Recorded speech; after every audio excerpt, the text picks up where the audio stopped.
Kasal namin isama yung anak mo. Kaso, may problema. Pero baka next time makapunta rito, ano? Salamat rin, sir. Pipirmahin na lang kita rito. Ito'y para akuin mo na anak mo siya. So gustong-gusto mo siya makita. Sa akin lang talaga, sir. Gusto-gusto ko siya makita. Mayakap. Yun talagang pangarap mo, mayakap mo siya. Hindi mo pala siya nakita simula nung pinanganak siya.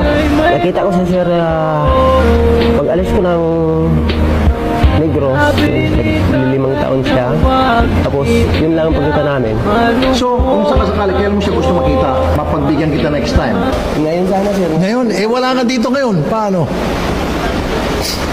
Kaya, Wala siya ngayon. Hindi nga nakasama kasi nagkaroon ng konting problema.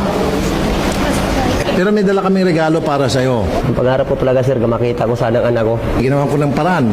Wala talaga. Dali mo na yung pagkain ni Sir. Yung pagkain na bibigyan namin. Papasok na yung pagkain, oh.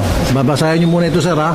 Ang nakalagay rito, inaamin ko na anak ko si... Hawakan mo itong ballpen para pirmahan mo to. Hawakan, pirmahan mo.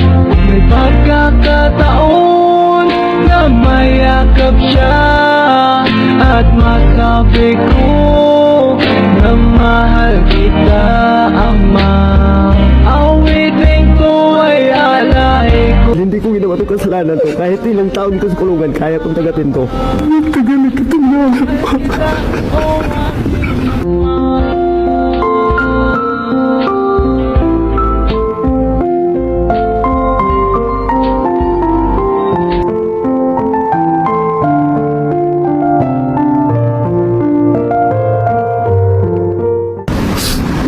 Napakahirap ng buhay, walang ama pa, pero tiniis ko yun.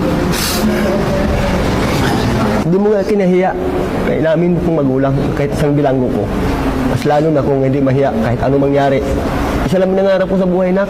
Kahit paano ginawa mo, tatay pa rin kita. Darating ang panahon, siguro, makunan ko rin pagkulang ko sa'yo. Kaya maraming pasalamat mula si Rapi. Kaya ikaw, magpakabait ka talaga. Kompleto na ako ng benepisyo, pero hindi maayos-ayos pag wala to. Kaya kailangan ng pirma mo. Dahil dito sa matagal hindi pagkikita, naghanda kami para sa pagkain sa inyong dalawa. Tapos, meron pa kami pasalubong sa inyo.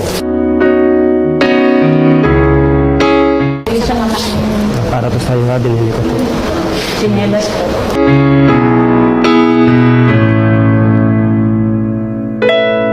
Mayroon pang jacket. Pag malala mo ko, suotin mo lang yan pa.